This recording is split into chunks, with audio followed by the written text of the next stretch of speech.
Hello everybody, my name's Starrapter. Welcome to my channel. Yeah, we're doing something a little bit different this time around. No, I mentioned "were" because I'm with Nerdbits himself. Yes, this guy. We have part 1 up already on his channel, so make sure you subscribe to him. We are doing an all spoilers discussion for Rogue One: A Star Wars Story. That's right, all spoilers, so make sure you guys check out the movie unless you feel like being spoiled for whatever reason.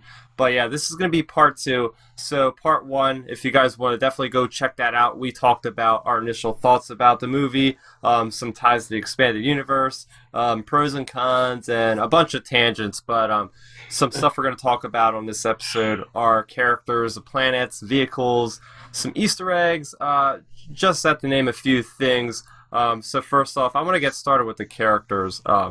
That was one of the best parts of the film for me. We got a lot of these really cool characters. You know, we got this awesome droid that we talked about a little bit in part 1 called K2SO, voiced by Alan Tudyk.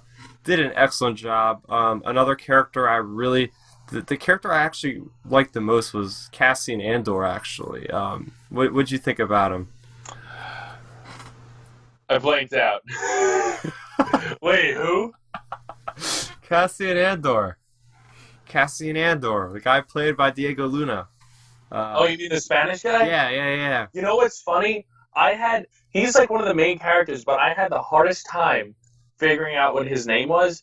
I was very on the fence with his character because, like, right in the beginning, it shows that he's a rebel and he's not taking any shit for his mission. This is his mission. You know, lives will be taken.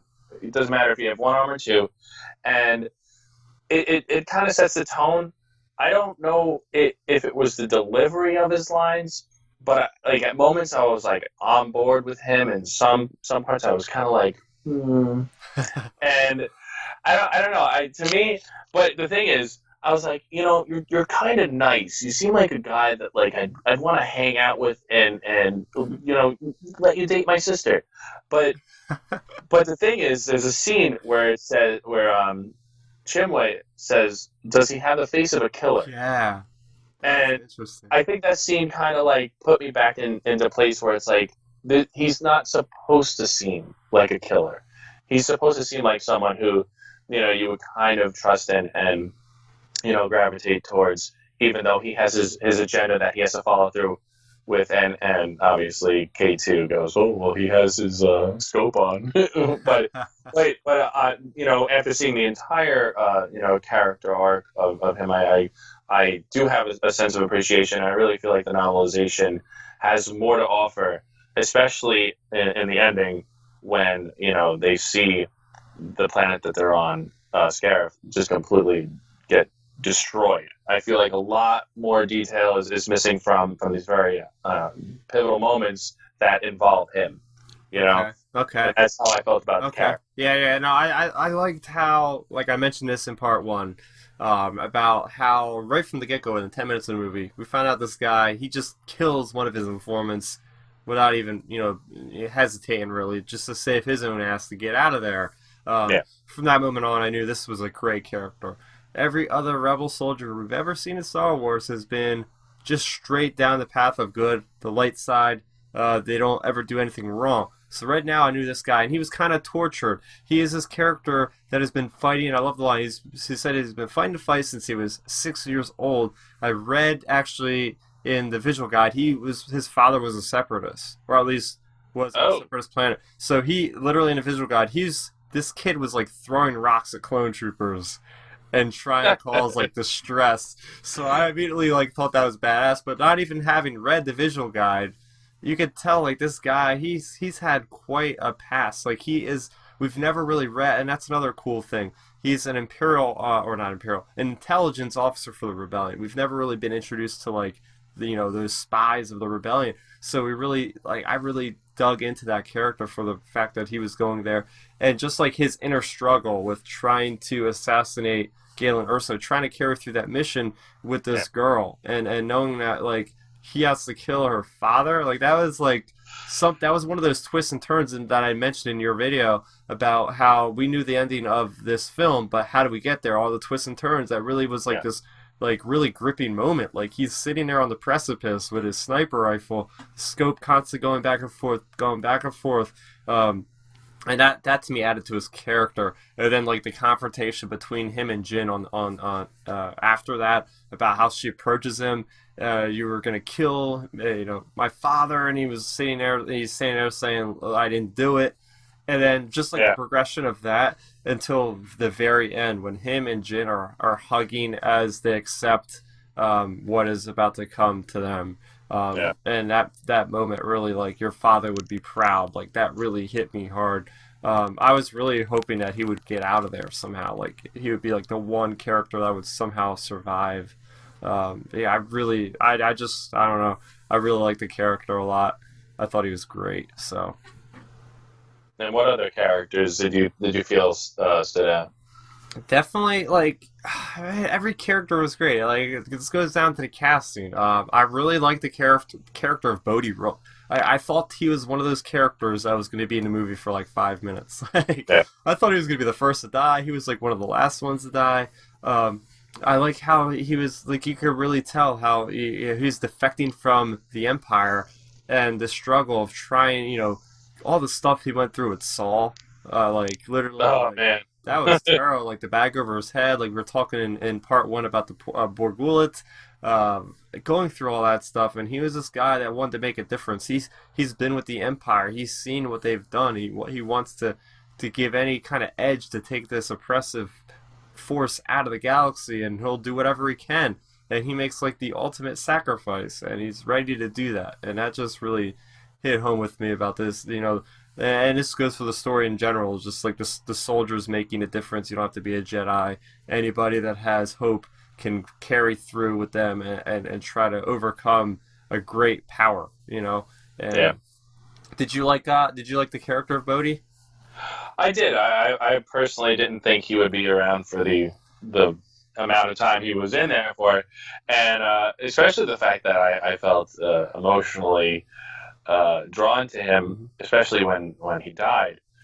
I wasn't expecting such a powerful moment when he passed. It was him and Shimwei and the ending. It's those three moments. It's like it really hit me hard, and his struggle to fit in, even just being someone from the Empire, and now you have to be like, hey, listen to me, trust me.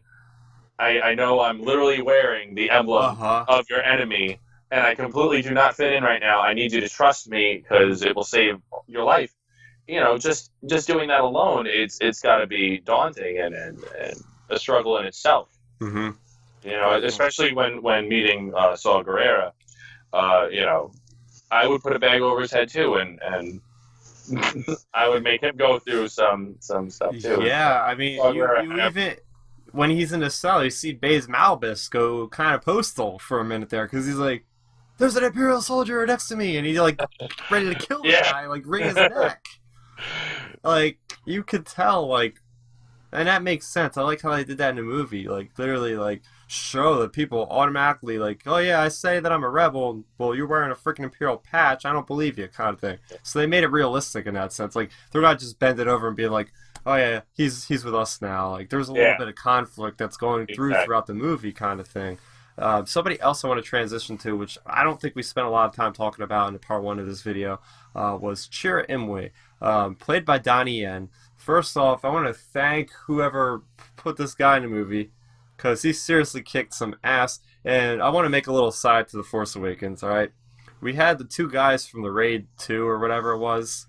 Oh yeah, that's right. In Force Awakens, everybody was like, "Oh my God, there's gonna be this amazing like martial arts scene," and all we had was the guys running around from the Rathars. So I'm like, yes, we actually get this extensive scene. I mean, we've seen it in the trailers, but they really expand on this scene of him going in and just taking out the stormtroopers. It's great when his first introduction is he's just walking out there, and the stormtroopers are like, "What is he doing? He's blind." and I love they go into like the Daredevil moment where it's like slow motion. You see like the boot like crunching down, and you can like tell he can like sense it. And he just like dodges it, and it's like doo.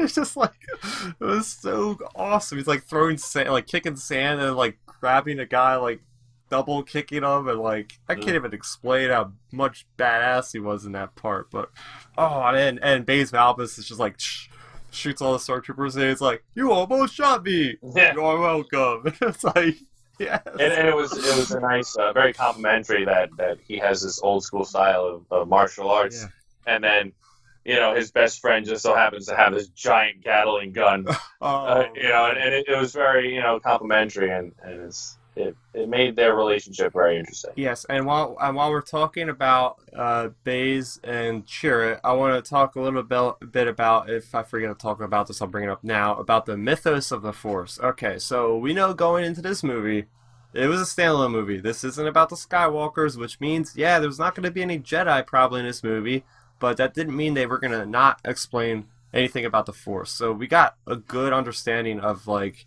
not just the Jedi's perspective on the Force, but there's other people, other, like, I don't know what you can call them, like organizations, or you can call them just religions. There's other religions out there that actually, look at the Force as like another entity than the Jedi. And Yeah. I mean, we've been getting that in Star Wars Rebels, and even through Clone Wars, Night Sisters, they use the Force, but in a different way. So I really liked how we seen that, like, and I'll talk about a bit about this more when we talk about the planets with Jeddah. But I did like how we get to see these like mystical warriors that aren't Jedi. And it's just the fact that he's blind and he's not really Force sensitive, but Yeah. he could still like adapt to what's around him, and especially in combat situations. That one moment on Edu, that raining planet, towards the middle of the movie, he has that. By the way, he's got that awesome light bow weapon, and he's able to shoot down that TIE fighter. That was incredible. Like, that was something else. Like, we've never seen anybody take out a TIE fighter like from the ground like that, let alone a freaking blind man. Like, that was incredible. That was pretty intense. And the only time we've ever seen a weapon like that used is in Rebels. Oh, really? What was What's his face has Zeb? oh yeah, I don't know the technical term for it. I don't know if it's like a Bow rifle? I believe so, because doesn't it go back into the staff? Oh yeah, it's a bow rifle. Yeah.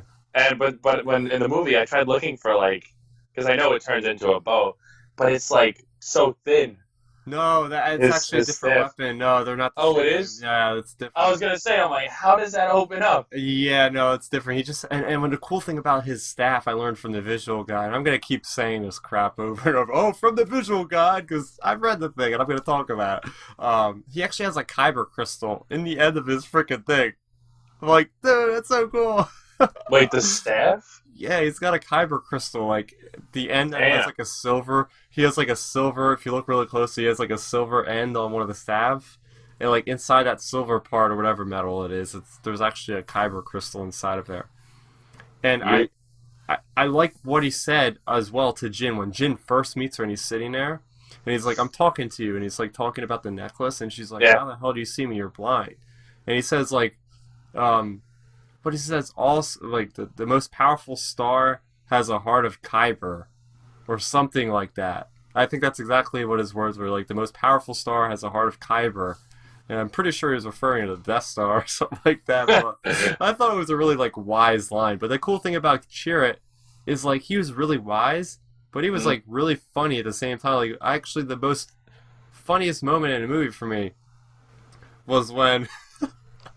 You can probably guess this. They put it back over his head. Are you kidding me? I'm blind. It's just like, oh man, I couldn't. That had me rolling on that line, man. That's like so funny, but like, yeah, and just like I talked a lot about Baze Malbus in part one, so I'm not gonna go too much about him. But like, just the relationship. Baze Malbus not really understanding, or not understanding, but just giving up on his religion with Chirrut, and they're kind of bantering throughout. He's like something about, like, boy, the Force be with you, or something. He's like, oh, all I need is luck, or something like that. Like, they're just completely opposites, but by the end, Baze Malbus like adopts what he studied a long time ago. So great characters there. I'm trying to think about. Well, obviously, Galen Erso is huge in this movie. He is the literal catalyst for the completion of the Death Star. Played by Mads Mikkelsen. Galen Erso, I feel bad for the actor, Mads Mikkelsen. Like, he's always seems to be dying in every movie he plays. He is like the next what is the guy that played in James Bond? The next Ned Stark character actor, Sean Bean. He's like the next Sean Bean. Yeah, so Literally like in because he just came out of Doctor Strange. He died in that. yeah. He died in the 007 movie, Casino Royale. I feel bad for the guy. He's never able to last in these franchises, but he does a phenomenal job. I felt like when I read Catalyst, I watched this, like it was a complete carryover. Like they did a great job between the author and the writers from Rogue One, like doing the screenplay and all. I thought it like matched perfectly. But just like he was very powerful. Like that whole scene we were talking about with Jin, when he dies and everything was really really great. His chemistry with Krennic was really awesome too. Yeah. Ben Mendelsohn, pretty freaking awesome. Oh yeah.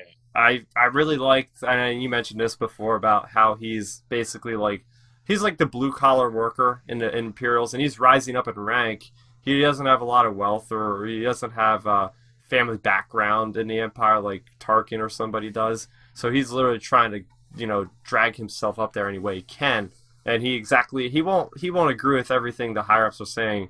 And yeah, what'd you think of? Well, you liked Krennic, right? I will say something that I didn't mention in part one. Ooh. One of my coworkers said, and we were talking in code because there were people around. He said, "Well, what do you think of that guy that's supposedly modeled after the blue guy?" And I obviously this is a wonderful reference to Grand Admiral Thrawn. Yes. And and you can't deny it. The first time you saw Krennic, that image, you immediately thought of Thrawn. Yeah. Did you?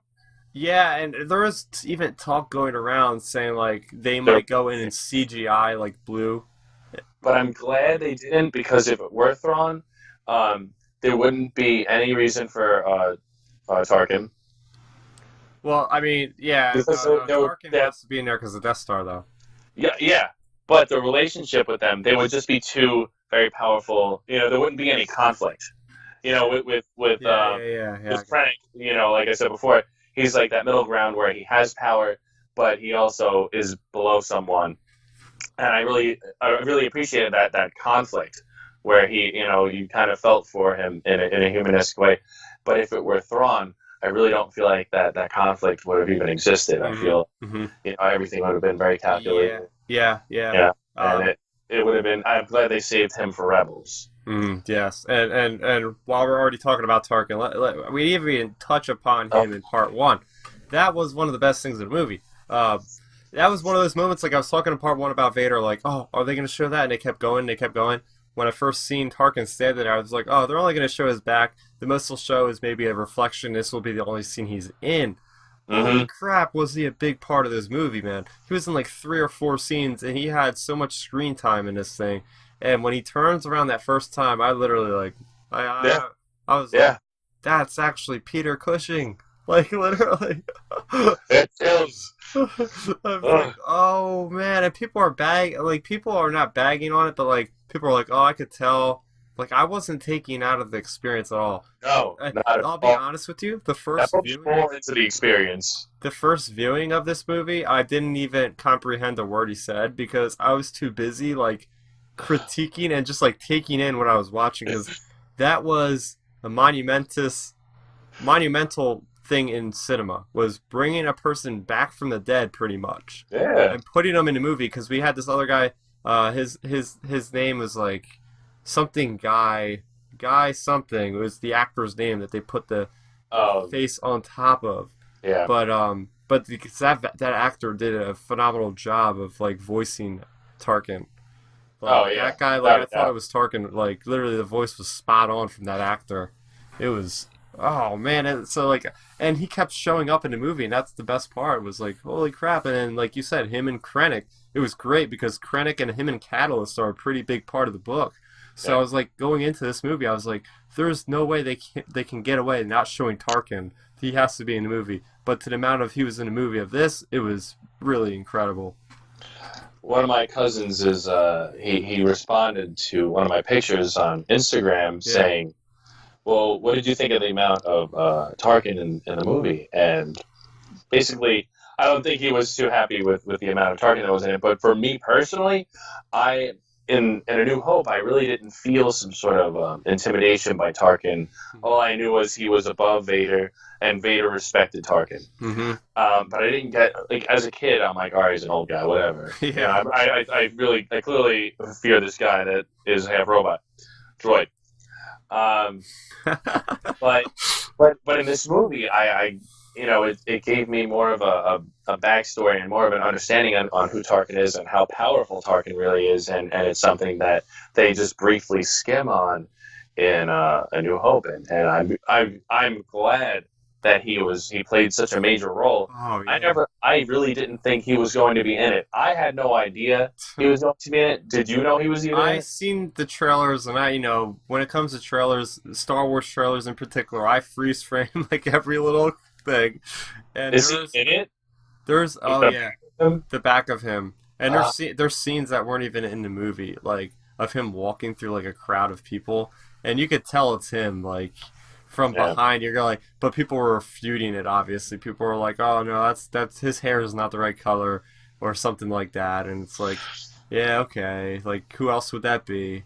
Like the Yeah. one guy standing there at the freaking video at the what is it called, the window there looking out, like yeah, that's definitely him Yeah. in the trailer. So I was like, I knew we were gonna see him, but to what extent we seen him, I would have never imagined this. If they were using him, I thought maybe it would be in a hologram at most. At least with a Yeah. hologram, they could easily get away with like manipulating like a CGI image because we know what they look like and they're not real looking anyway. So you could just put them in a blue hologram, and that's the easiest way to get through it. They took a lot of risks in this movie. That's what makes it They did. great. Yeah, yeah, definitely. I want to talk about yeah. We talked about Vader in part one, the battle scene to that extent. But I want to talk more about like his interaction with Krennic in that one scene. So we get Vader, and we get the Vader we know. We get Vader of the not negotiating because Vader doesn't negotiate; he just commands people. So we've seen he's very good in the combat realm at the end of the movie, but we also see the other side of him in dialogue. I thought the dialogue was pretty freaking spot on for Vader because you got to be really careful with such like an iconic character. You can't Yeah. really say anything that he wouldn't say, or else people are gonna tear it apart. But I thought he did a pretty good job. What do you think? The dialogue that he was given actually reminded me of reading the Marvel comic that they have of Darth Vader. Yeah. It was very reminiscent of the lines that are given to him in that comic. Mhm. I don't know why I gravitated towards that, and I can you see know it. he's in everything else, but I don't know. It's Yeah. the lines that he delivers in the comic.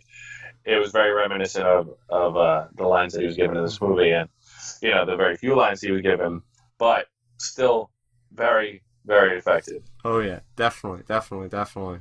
And of course, we got to talk, I guess, a little bit about Jyn Erso, right? We haven't really talked about her. So Jyn Erso, played by Felicity Jones, Oscar-nominated actress, obviously a big star coming in this thing. Um, very small in stature, but man, does she have a voice to be heard. Yeah, She really did some work on this movie. Some things that stood out to me were what really hurt, like kind of hurt me in the feels, was seeing her father for the first time on the hologram, talking about the Death Star and about how he didn't kill himself or get himself killed because if he did, somebody else would step in his place. So in doing so, he was able to do a weakness and the flaw, and then she starts breaking down in tears. I yeah, thought that was like the best moment. Was just, she was just like breaking down in tears, and that really sold it to me. yeah, Just like her speech of hope during the rebel council in Yavin was really something awesome because she really needed to do something big there to get people rallied up, yeah, and that was yeah, she was great. Great fighter. I love that one scene in Jeddah. You know, with the melee weapons, she's really kicks some yeah. ass.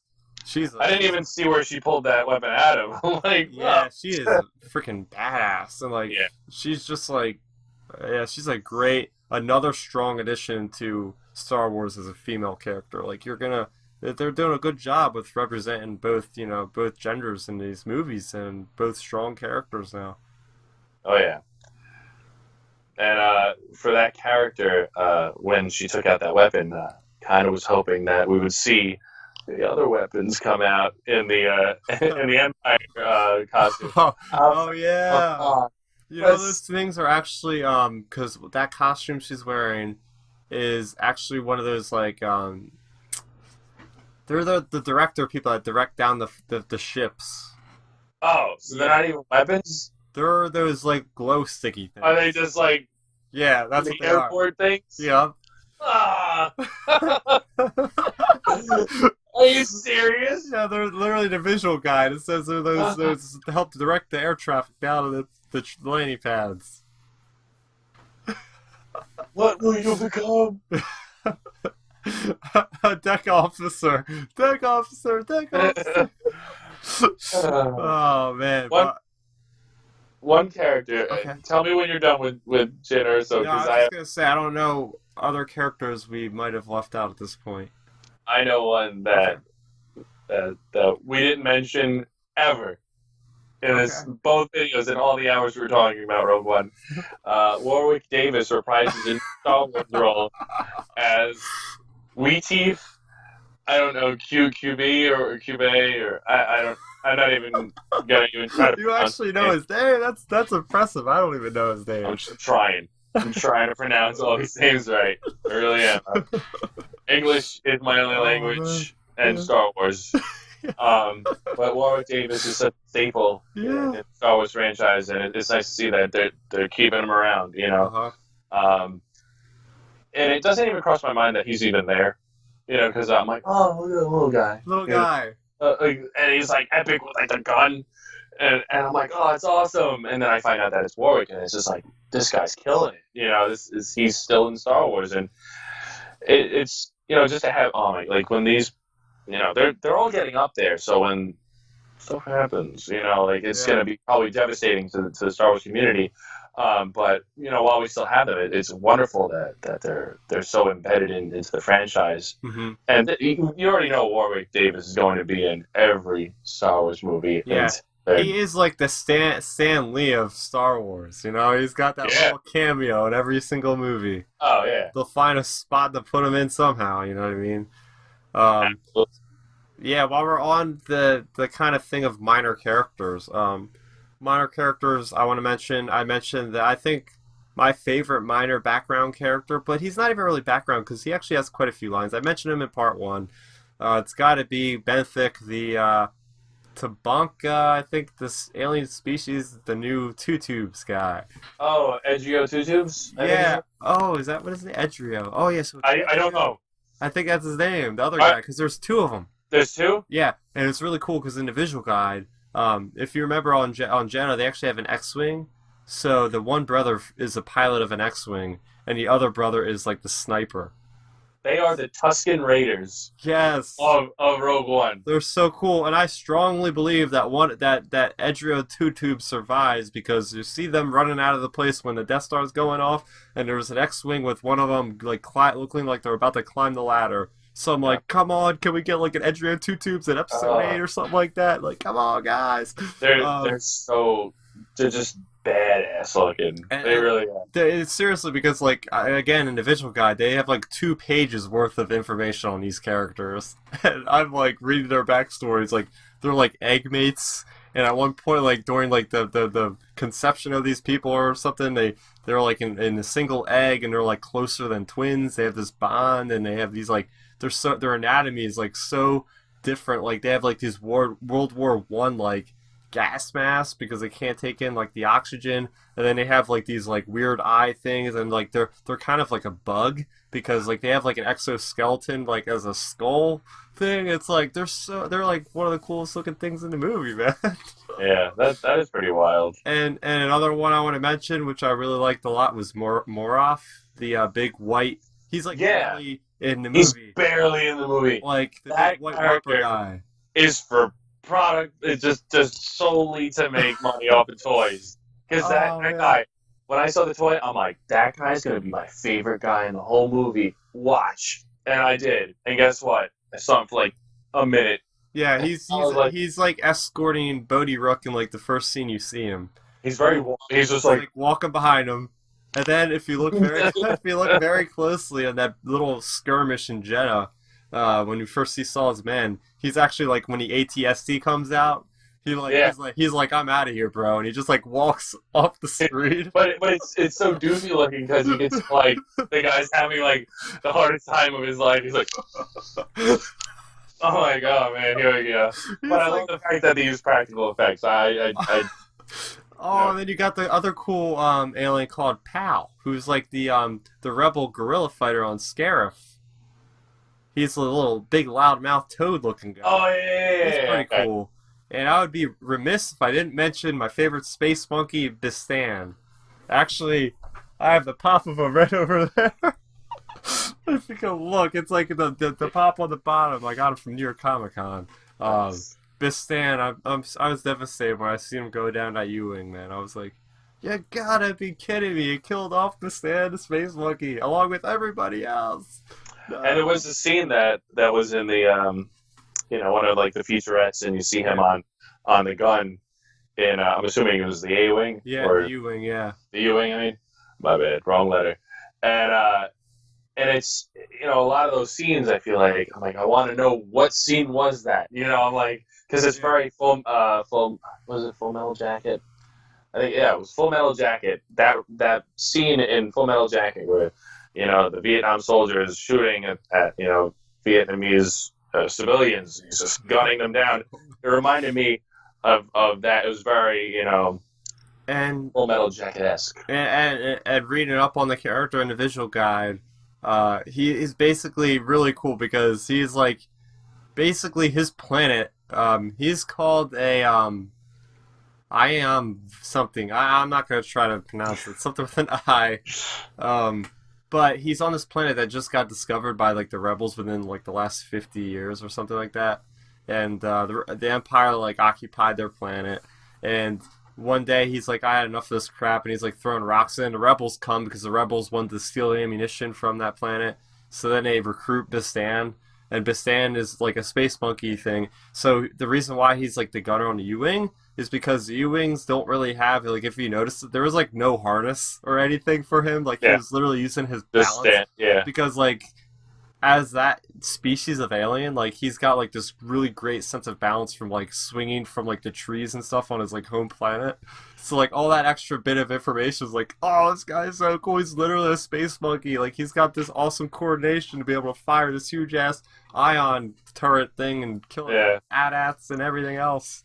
But it's such minor detail that you really have to dig for that just makes a character like that really come to Oh, life. I know. That's why I eat those visual guides and the books up, man. Because I just love tearing into that little minute information for every little Yeah. back character.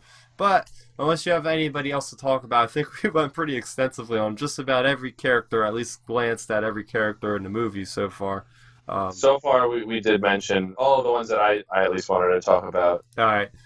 So moving on to what you could also consider as characters in their own right are the planets of Rogue One: A Star Wars Story.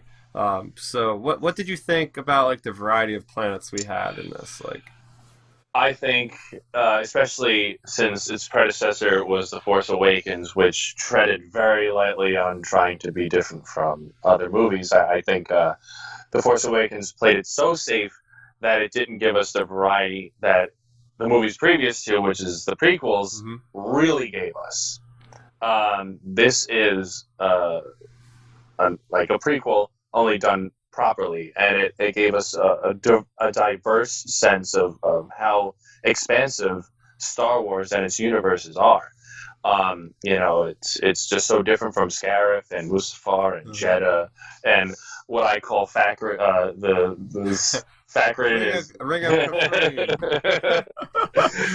and then you have it for and the Yeah, Wabani, Wambami or whatever, Wambani. yeah, the one that I can't remember, None and of us remember. and the Rain Planet. Edu. Yeah, Yeah. and well, like think about it. You know how many planets we just named? All right, now go to A Force Awakens. Okay, Okay, you got Starkiller Base, you got Jakku, you got Takadana. What else? I think that's it. Oh, you yeah, got the planet with the resistance to Car. Yeah, Jakar, yeah. But the thing is, play the Force Awakens Lego game, and there are Oh way yeah. more planets than the movie. but but like I'm saying, and it's the just beautifully shot. Oh yeah. The cinematography and the use of new landscapes and putting these stormtroopers in a beach. It's unheard of and something that I wouldn't even fathom. Yeah, I think what you could describe Rogue One of its biggest things was world building.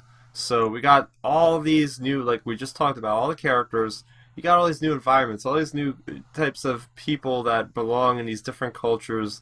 Um, yeah, we got another desert planet, but guess what?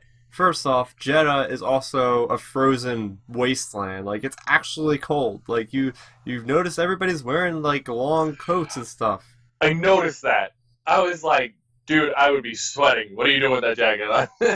Yeah, it's actually really, really cold. And I want to dive into Jeddah because I mentioned this earlier about it's got so much history. This is in the visual guide. They're not really sure if the Jedi came first or this planet came first, but this is one of the very first planets that really like discovered the Force, and that's why there's all these different people, all these pilgrims showing up on this planet to go and study the ways of this thing. But it's been Yeah. long, and you could tell it's like this is what part of what made Star Wars great was like the lived-in universe feeling. You got and in Jeddah specifically, like you're going in there, you have these like statues that are toppled of like Jedi.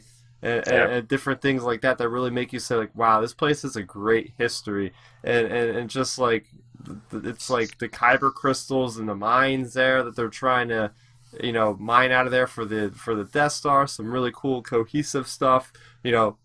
Obviously with the Jedi, it's gonna be kyber crystals related there. So Yeah. nice little storytelling with that. But I really hope, a few spin-offs later, I really hope they do revisit Jeddah I in think some way, shape, and form because I really didn't feel like it got enough screen time. I know it served its purpose. It did with the time that it had, but I really kind of wanted to know more about it, yeah, and obviously not everyone's going to buy the visual guide. And I'm pretty sure you know a hell of a lot more than the average moviegoer about Jeddah. But it's just even just like who is that Jedi who's fallen? Was there a holocron somewhere in Jeddah? Is it it's a lot to take in because that it has so much history in it, and I want to know more. and the thing is with Jeddah too is it's basically like it's like a microcosm of the galaxy in that like you look at Jeddah and how it's being oppressed by the Empire. Like we've never really seen, I don't think, in any Star Wars movie, um, the the greater depths that the Empire goes to subjugating its occupied planets of its civilization.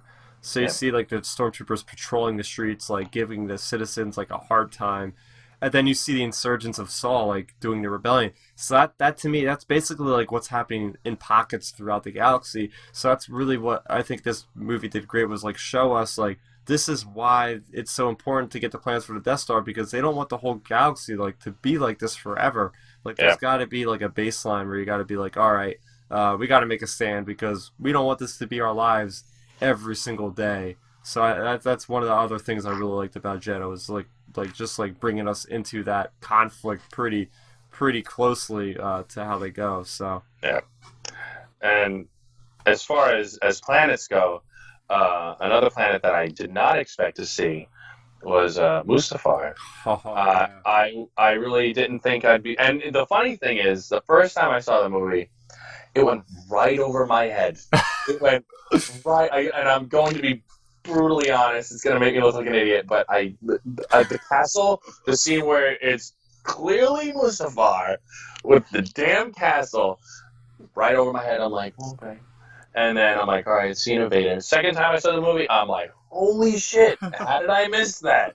And it's such an iconic scene too, and it shows you, it goes into so much more depth with who Vader is, and you said it before. I don't know if it was this video or the other video, but you said that it's strategically placed, where Vader can feel the most suffering, and it really, it peels another layer off of who Vader is emotionally, Mhm. and why he stays, so distraught, really. This is another reasons of why this movie is so important for the hardcore Star Wars fans. They're making these connections to movies we didn't think we needed a connection to. We're getting a movie called Rogue One. Yeah, you look at it from the surface, it's a movie about the rebels stealing the plans of the Death Star. Okay, that sounds pretty simple. But when you interweave all these things, and it's not just like they're shoehorned in, like they service the story. They're there for a freaking reason, not just to Yeah, be like fan service where it's like, oh, here's something for you guys. Like it actually makes sense. Like Krennic is going there to plead with to plead with Darth Vader, be like, look, Tarkin's not letting me show this to the Emperor. Can you show him to me? And Vader's pretty much like, no, because me and Tarkin are buddies. So I'm gonna force choke you, and I'm gonna walk out of here, kind of thing. Like it actually has a purpose. yeah, So and my first reaction is seeing that like I see the lava. As soon as I see the lava, I was like, Mustafar, Mustafar. And then they panned up even more, and I seen Vader's castle. I'm like, oh no, they didn't. Like they're no. literally catering to us like hardcore with this castle reference. Like, oh man. So I really like that. And a lot of the scenes that had Vader, he was in the Baptist tank Hmm. and him walking towards Krennic. You see these in the trailer, and in my head, all of this takes place on the Death Star in my head Hmm. because that's what I'm used to. You know, it's not. It's a completely different location, and I think that it's such a powerful place, and I'm glad that they introduced it to, the to canon because now they can use it Oh yeah. like you said in future movies as maybe an ancient ruin where Darth Vader once was. Hmm. I think like, and even if I heard this online, if you're looking at this from the Clone Wars, maybe this is one of those places that Sidious at the time had those little children of the Force. Remember that Clone Wars arc where they had Sidious had those babies and stuff, and they had the Force, and he had them on Mustafar. I'm Yeah, thinking maybe he like converted that place in like Vader's palace or something. That'd be kind of cool. that's Like it's true. already strong in like the dark side because these babies and like he was messing with them. Like I could see Yeah, like maybe them like building on top of this castle and everything. but listen to what you're saying. The pure genius in the fact that you're taking literally uh, Rogue One, the prequels, and the Clone Wars, and without this one scene, it's something that you wouldn't even be thinking about right now. Nope. And it goes backwards and forwards. This one scene of just a castle and Mustafar, and that's it. And you can play it backwards and forwards, and it could be a part of whatever part of canon you want it to be. And it's Yeah, just and like after watching it for that scene for the third time, there is like there there is this one moment in that scene, and I guess I don't know. It's like the big hangar door is open or something like that, but they show like Vader and he's like talking to Krennic, but you just like see the landscape of Mustafar like in the background of him while he's talking, and it was like wow, that was like so beautiful. Like you just see like all the lava behind Vader, and you just see his yeah. like dark presence like in front of this thing. Like, holy crap, we're seeing Vader on Mustafar. Like we've never seen that before. Like his black You're eyes. I'm like, like, damn, dude, you didn't get too far. yeah, literally. Oh, another planet that just sparked in my head, which I don't know if you caught this. Coruscant was in there for like 30 seconds. There was that flashback sequence where you see like Galen in the Imperial gray uniform, and you see Lyra there, and you see Krennic there with the drink in his hand, and then you Yeah, see yeah, Jin. I was happy to see that because that was in my mind. I was like, Catalyst has a location of Coruscant in there. There's like all the time in there. They have Coruscant in there constantly in the book. So I was yeah. thinking, will Rogue One have any scenes in Coruscant? And I was like, yes, they had it in there. Even if it was for like 30 seconds, you could tell it was there because if you look in the window, you could see the cityscape a little bit. And I was like, yes. Yeah, no, I vaguely remember that scene, but I remember seeing a scene where Krennic and I want to say Jyn Erso and Galen Erso are pretty they seem to have some sort of positive relationship together, Yeah. or at least a platonic relationship where one of them is benefiting and they're at least friendly in the beginning. Yeah. Like I said, I at least I appreciate that you were able to understand that because I was wondering as a Catalyst reader myself, like how much the people that didn't read the book are going to get out of that relationship. So that's pretty good. Yeah. They put that flashback. Hey, it's the first Star Wars flashback we've ever had. Again, a standalone movie is making a lot of ground for things to come. Really appreciate that. Another planet I want to talk about is, of course, Scarif. This is a planet like we've never seen in the Star Wars universe before. This really tropical planet, but it's full of death and destruction. It's like a dichotomy. Like you have this tranquil, like serenity kind of place, just filled with like the Empire's ultimate weapons and Yeah. just like It's some of the complete most brutal oxymoron. stuff. Yeah, some of the most brutal stuff you'll see in a Star Wars movie ever happens on that planet. So, did you agree with that, or? Oh, it just like you said, it's a complete contradiction that Mm-hmm. it's this complete death and devastation, and it's honestly the most. It's a place I want to go on vacation, Yeah, but at the same time, I would never go there. I was thinking in my head, like, if somebody asked me, what place would you vacation to in the Star Wars universe? I would say, yeah, I would go to Scarif, but before the Empire Yeah. occupied it, because that would be a pretty great place to live. I would.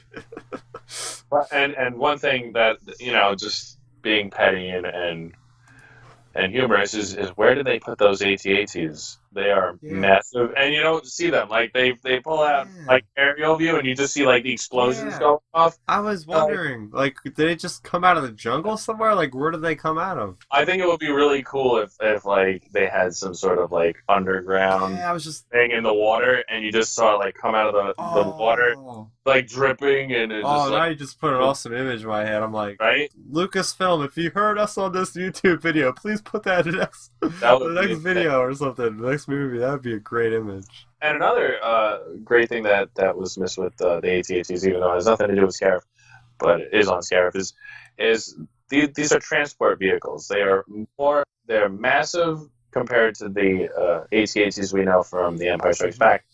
What would have been really cool is in the body, the sides drop down to let whatever out.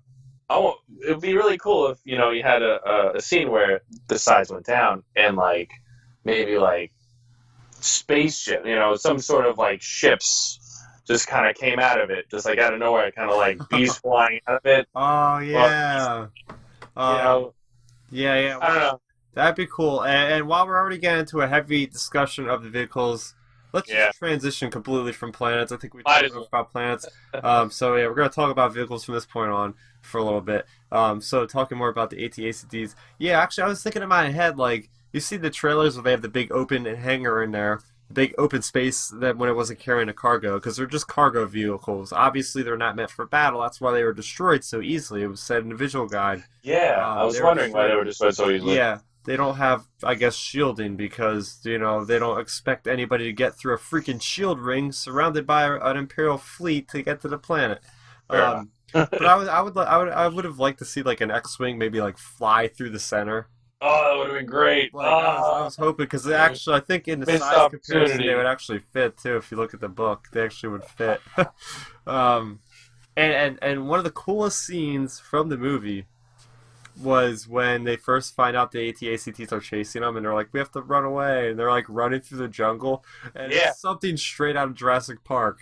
Like a Tyrannosaurus Rex, like coming down on like Baze Malbus, and they're like running, and he's like a couple of the rebels like get like fired at, and they're like flying through the forest, and it was so cool because I'm just like running, and then Baze Malbus gets the rocket launcher and fires at the thing. It's just like, and its head slowly moves back, and it's just like X-wings.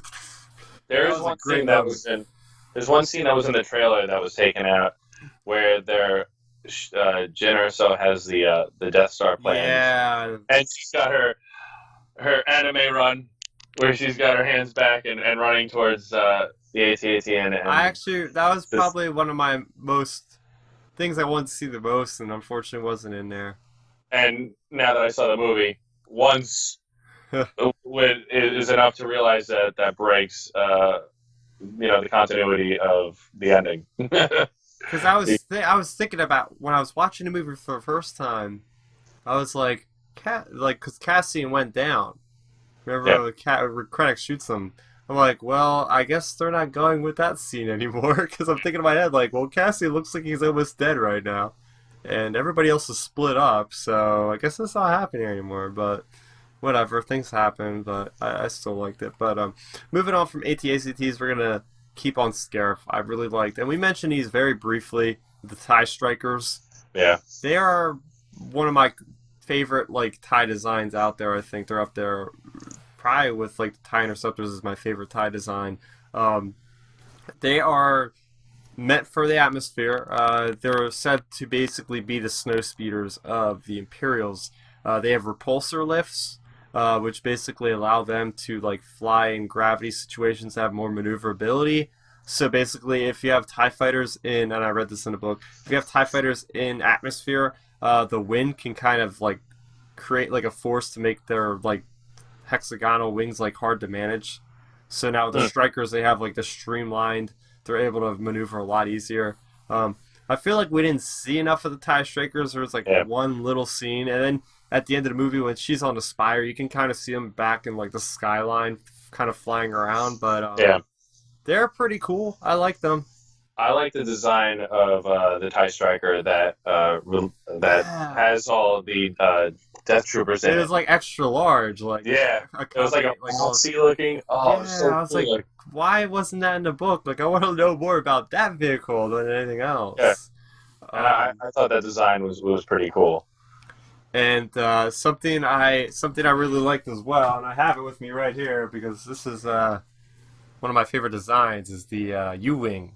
Yeah, I love this design, man. Like the folding wings in there, and it's made by the same people that make the Incom X-wing. So yeah, you can see it's got like the engines of an X-wing, and it's got like kind of like the I don't know. It's kind of like a Y-wing with the front of it. that's Uh, what they were trying to do, though. That they're trying to go for the same aesthetic as the X-wing and the Y-wing to make it look like it's from the same, like you said. And also, while we're talking about Y-wings, the design for the Y-wing was changed slightly. really? I, I believe the head of the Y-wing was sized down a little, Oh. and just a little though. But the X-wing and the Y-wings are such a staple Hmm. in A New Hope, and A New Hope takes place. I don't know the time difference between the two movies, but it's so iconic for that movie that it would be a shame not to. Are the Y wings in A New Hope? I don't Yeah. remember. They Yeah, they're were, at the battle. and I will say, as a kid growing up, now I'm ADDing on you. Growing up, the X wings were so cool because you had the toy that Yeah. had it was closed, and you're like, boom. Lock That's S why it's oil called in an attack X-wing. position. Yeah, Go. but now you have the U-wing, which is like the kids' generation today of our X-wing, and it drops off the troopers and it just gets out of there. And I think the design is so simplistic, it's so effective and just a gorgeous, sleek design. I Yeah, really, and that's something I always think about too. I thought about this a lot growing up. Is like, what do the rebels get like dropped off in? Like, we know they all have these awesome fighters. They got these cool capital ships, but they yeah, don't really have any kind of transport. Like, how do they get their ground troops down? Now we finally get that solution.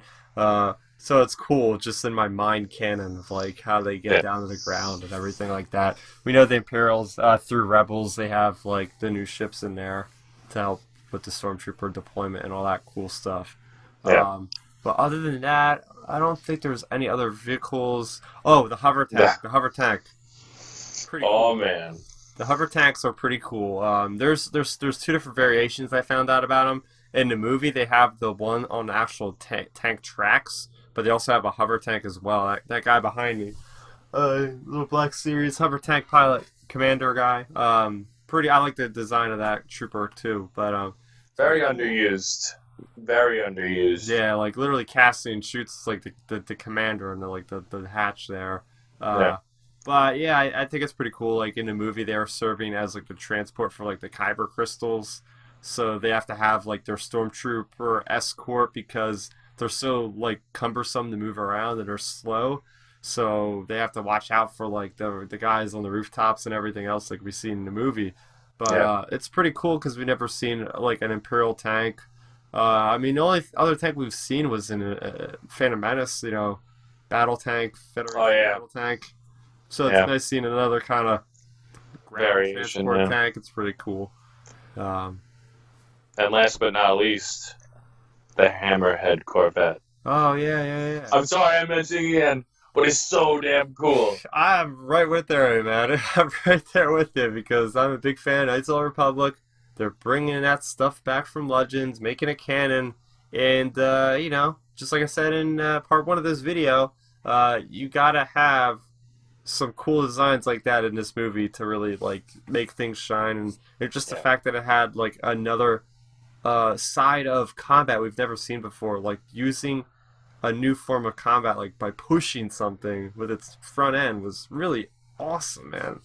So My cool. mind shattered when that scene happened. There was something I didn't expect to happen, and it's something, and like the Force Awakens when Kylo Ren stops the blaster, Oh yeah. and it's just frozen. Like Oh that, I remember sitting down and I was just like, yeah. they give you those scenes where it's something that hmm you just don't expect, something you've never seen before, and I feel like the Hammerhead Corvettes really demonstrated, hey, we're making movies to blow your mind, and it really pleased all kinds of fans, and that was something that definitely pleased me as a huge Star Wars fan, and seeing that happen was just phenomenal, beautiful, and the death rate was high, but it was so worth it.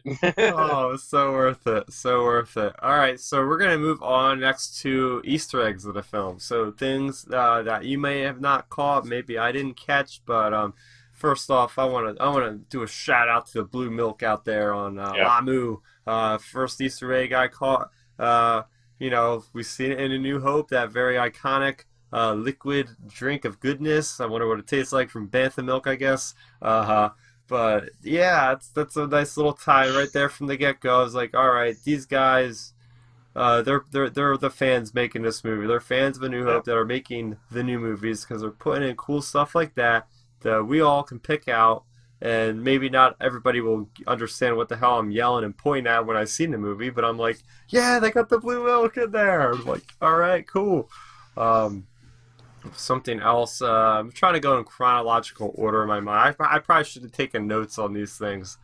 Um, but if you have anything to offer, one of my negatives actually about the movie, and I don't know how you feel about this, was the inclusion of Dr. Evazan and Ponta Baba and Jeddah. Like, I I liked it only because it was brief and it wasn't someone a little bit more well known. It's not like they bumped into Luke when he yeah. was it could have been much worse. Like I seen that and I was like, oh, why does the guy look so different? It's only like a week away from Yeah. from A New Hope. Because like Ponta Baba has like this huge like bushy beard thing going on. Yeah. And like Dr. Evazan, he says like the same name to like same thing to Luke. He's like, you better watch your step or something, or like they just keep walking. Maybe that's all he knows how to say. That's I, what kind of took me out of it. I'm like, oh, they're so on the nose with that because they literally say the same thing.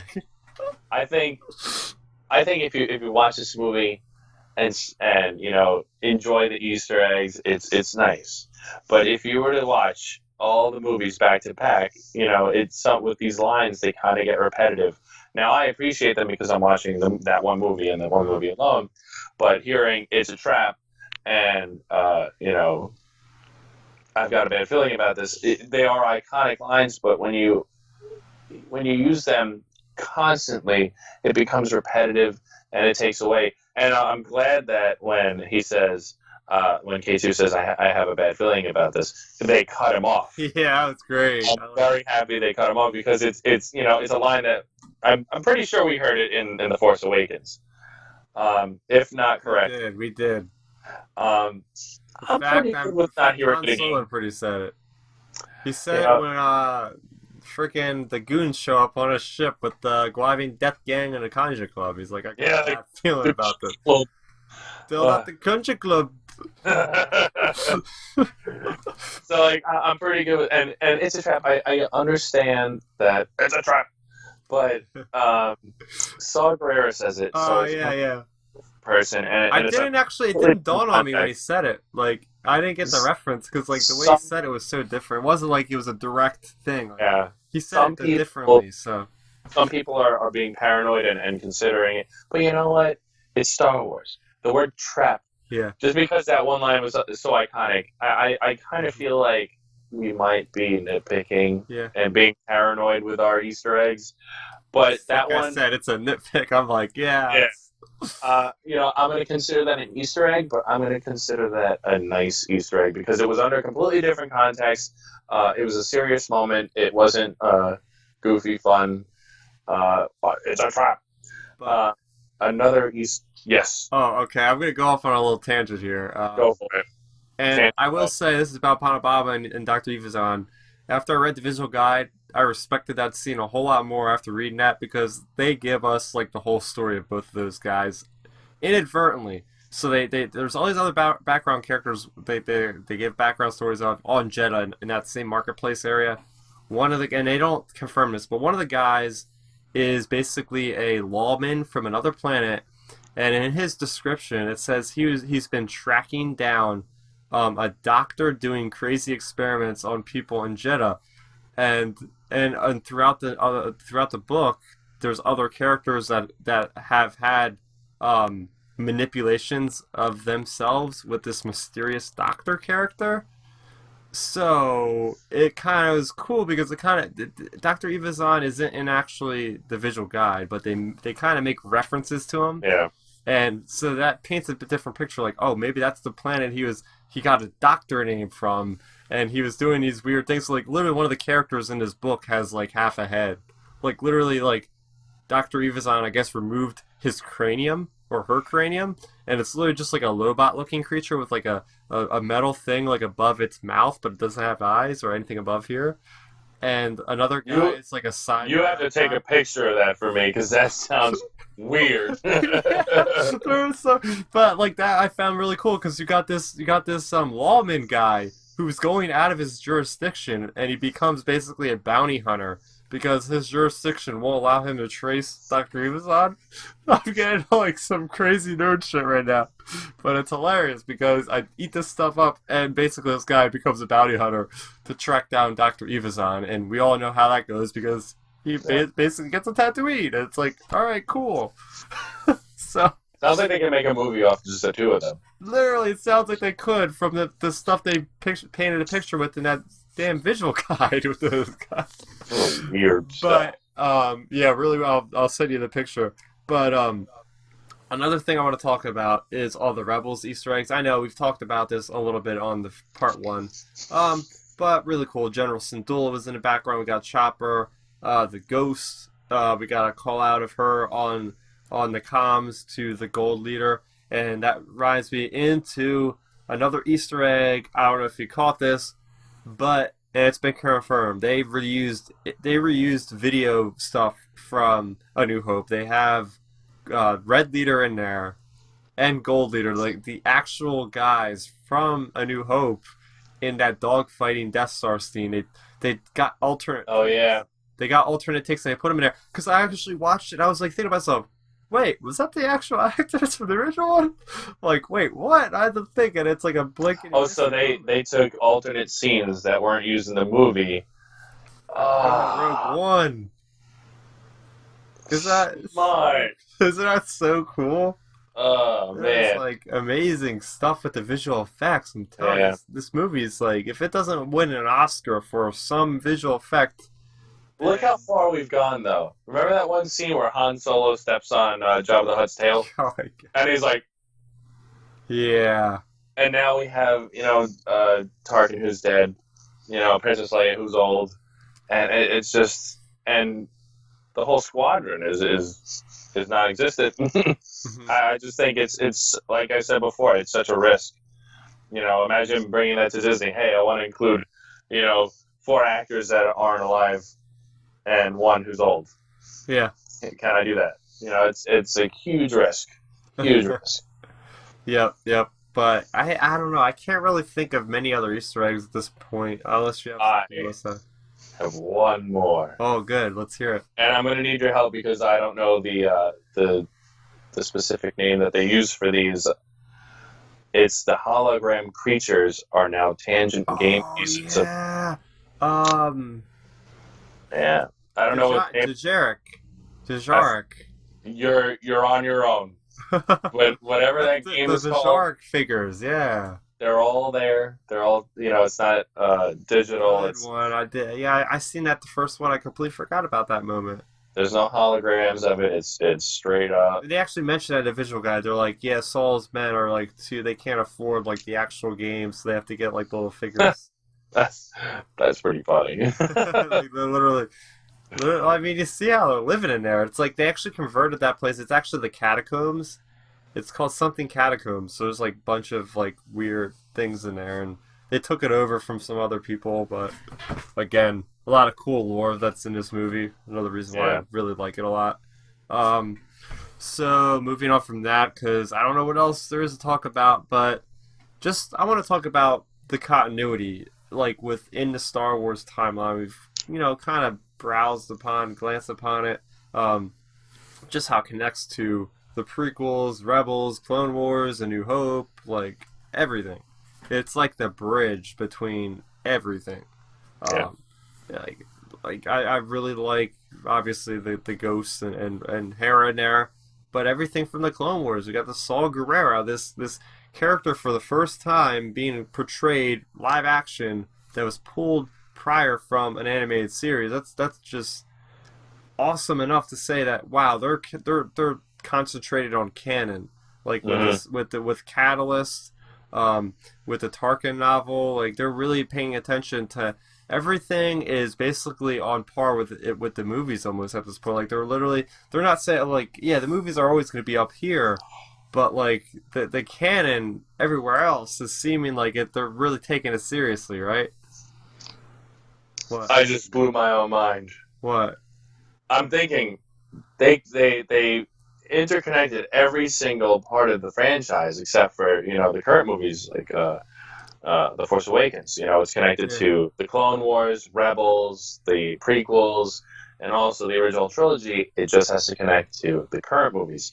Now, what if in the next movie, Captain Phasma just briefly says, "Oh yeah, I'm one of the last remaining Death Troopers. Oh man. Like I'm in the bloodline of like that would done."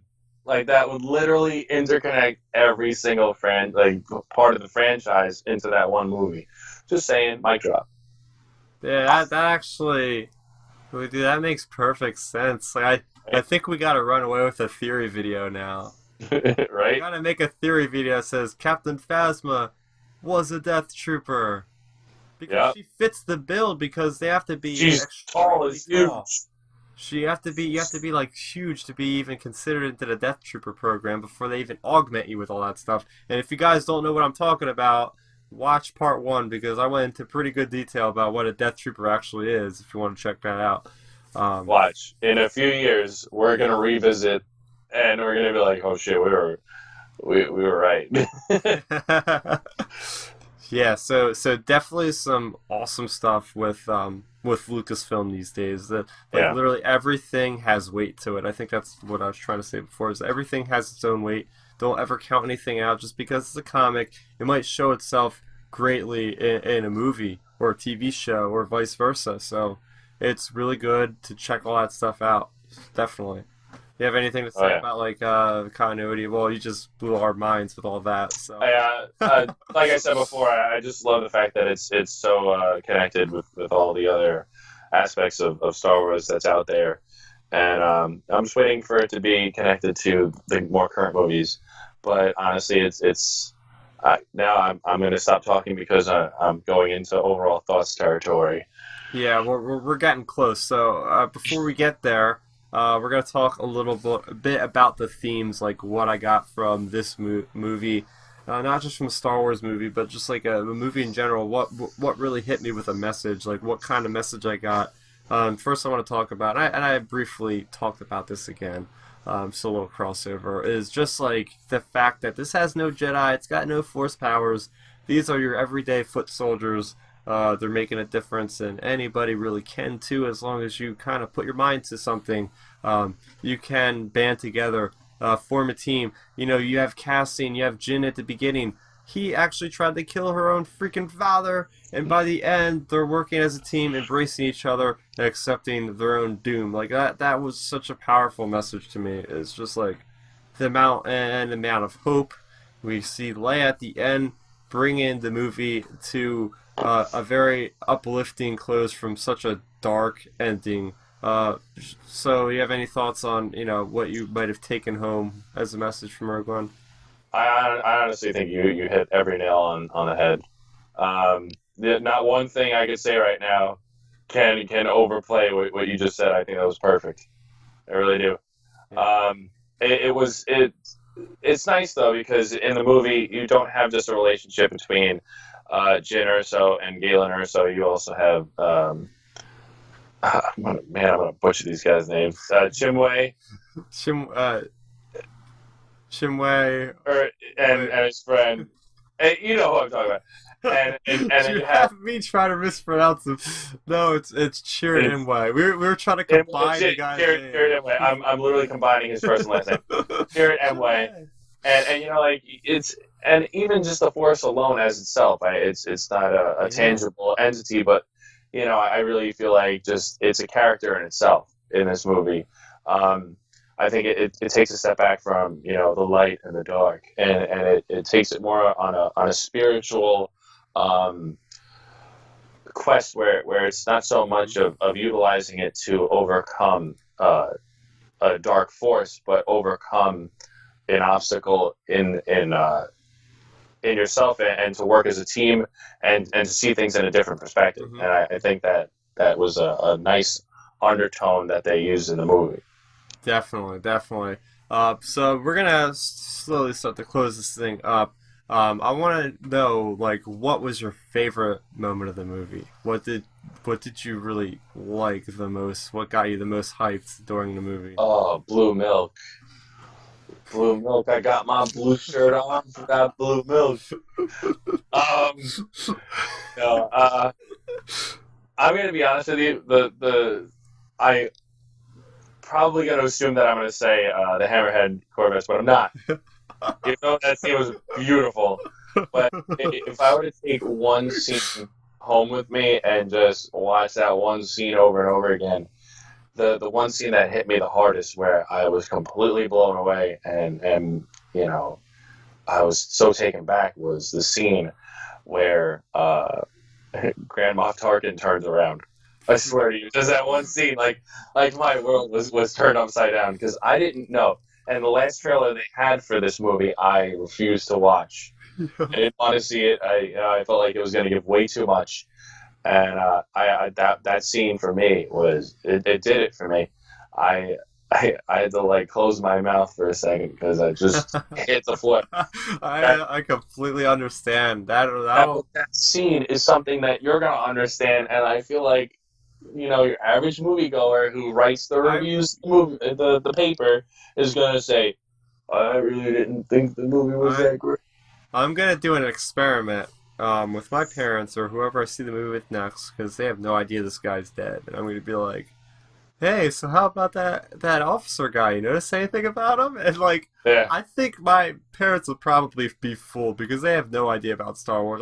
I took them to see Force Awakens last year because everybody was, and they really loved the movie. So I said, hey, let's go see Rogue One after Christmas sometime or whatever. So they're gonna go with me, and I'm gonna just be like all coy about it and be like, hey, did you notice anything different about any of the characters? And be like, no. And be like, that guy was all CGI. Wait, what? You know what I mean? Yeah. Because I guarantee you, there's the average person that doesn't really follow Star Wars is probably gonna just think he's a regular guy because that's how close they got him. Now everybody that we all know he's dead, so we're gonna sit there and critique every little thing in inflection and be like, oh, that little animation wasn't exactly right, So. But I myself, I can't agree with you more. That was one of the best parts of the movie. Lucasfilm has always broken new ground with their technology, with the ways they make more immersive entertainment, and this is up there with one of their biggest achievements. Like I said earlier, like these guys, they gotta win some kind of award for that. Oh, I mean, yes, granted, technology like this has kind of been tested before with like Ant-Man and with Civil War. They kind of did, but those guys were living. Like this is a guy that's been dead. They somehow yeah. managed to do it. It's not like they could just face scan Tony Stark or whatever is and just do that. Like this guy, you can't do that with anymore. So No, you can't. nope. And honestly, the Civil War reference of Tony Stark looking younger, it looked creepy. It Yeah, looked creepy. yeah. This guy looked like they dug him up, put his costume on, and said, "Please start acting now." Seriously, And seriously. anyone who complains about it is just being really picky. Sorry for anyone who disagrees. You guys are just being real picky. I I think thought it this was is great. I think this is really funny. Somebody put a meme out there, and it was like, because everybody's been like nitpicking the stupid thing of Tarkin, and I'm like, I'm okay with it. And somebody put out a meme that says, at least he looks better than Episode Three's Tarkin. Oh, But it's like so true. It's like, you can't terrible. refute that. It's I terrible. mean, granted the guy's like 20 years younger in that movie, but still, at least you could give it that, right? Like, oh man. So yeah, what an achievement for Lucasfilm. Hats off to everybody involved with pulling that off. So I guess I'll go on to my biggest moment. Granted, I really love this movie. There were so many moments in this movie that I was cheering and I was super happy to see. But I'm going by like my biggest reaction, and yeah, it's got to be the Vader scene at the end. I just couldn't Oh believe it. yeah. I I didn't think that like again Disney would go that far to see this guy Darth Vader slaughtering these people like animals, like Anakin would say with the Tusken Raiders. You see Like animals. the Tusken Raider moment with freaking rebel soldiers, like those kids out there, with all the Darth Vader products that you can buy.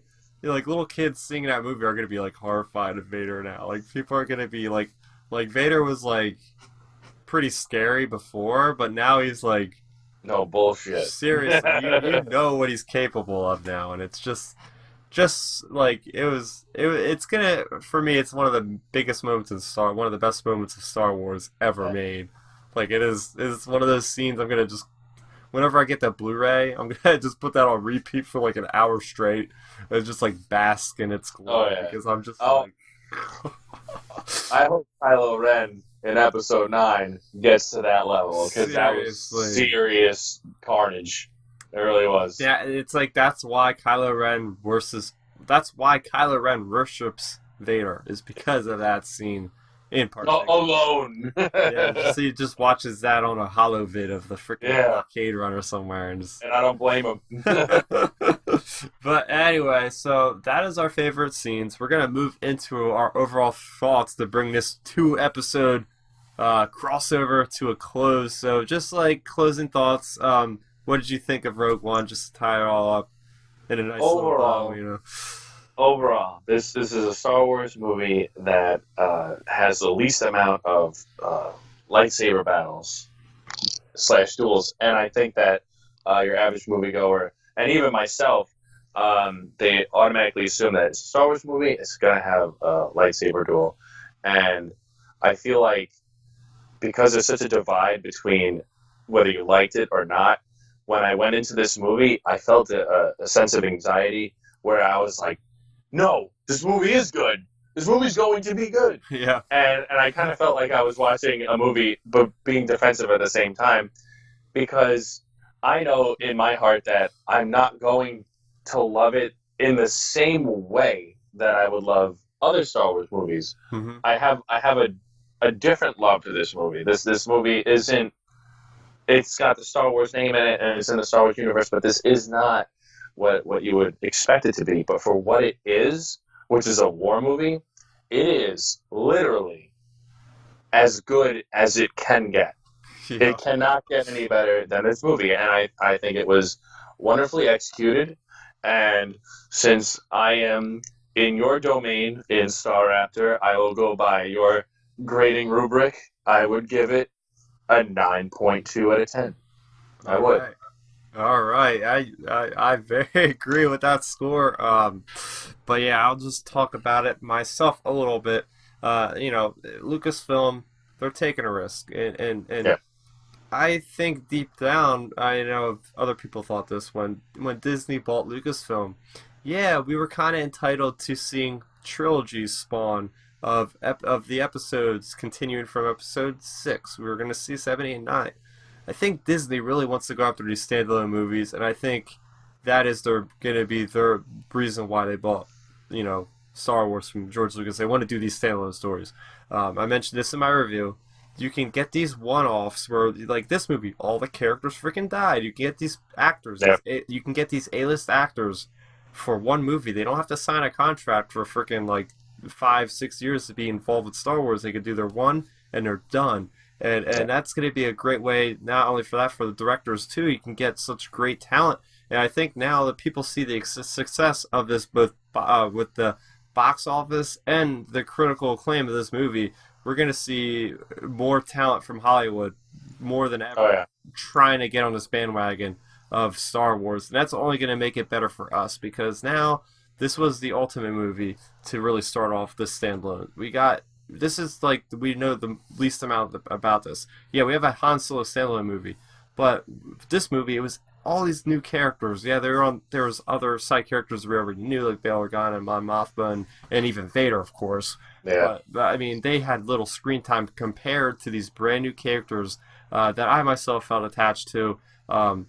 Really different kind of movie. Like it felt like a lot of the new canon kind of novels and comics, which don't focus on the Jedi, and they still managed to tell just as an intriguing story. Like I didn't really feel like at any part in the movie where I was like, oh, I really could use like a Jedi lightsaber battle right now. Like I never thought about that once. Like I just felt like this they made it so engrossing with the planets and the design, and they yeah, tried so many new things that really worked out. We had flashbacks for the first time. We didn't have a crawl. We didn't, new composer Michael Giacchino. I hope he does every standalone movie from this point on. I think he did great considering he yeah. only did like 1 month of recording time. He put in those little motifs everywhere that kind of resembled things we've already heard to add like more emotional weight to certain scenes. Um, yeah, all in all, I don't think, like you said, I don't think this could really have gotten any better. Um, yeah, it's just a freaking awesome movie. Do you have anything else left to say? If not, this is gonna be the ending for our two-parter, our crossover. That guy over there is Nerdbits. Make sure you subscribe to his YouTube channel. He's does very similar content to me. He does movie reviews, game reviews, all around great dude. So make sure you go out there and Thank you. support his channel. Definitely check out in the description below, or probably in a card over there or something. I will have a link to the first part of this crossover episode. We talk a lot about Rogue One. I think we've been talking all around for about 3 hours 3 hours. between both his video and mine. So yeah, we can go on and on with this, but I really want to thank everybody that tuned into the first one and is watching this. Thanks for watching. Thanks for supporting both of us. What did you guys think of Rogue One: A Star Wars Story? Please let us know in the comment section below. That is going to do it for Starrapter. That is Nerdbits. Thanks for watching, and may the Force be with you always. So, did you like the video? Then make sure you rate it a thumbs up, and if you did that, go over there, hit that Starrapter head to subscribe to my channel. Doing so will keep you up to speed on all of my latest content. Speaking of which, you can see a couple of my recent uploads down below. I'm also on social media, so what are you waiting for? Let's start nerding out.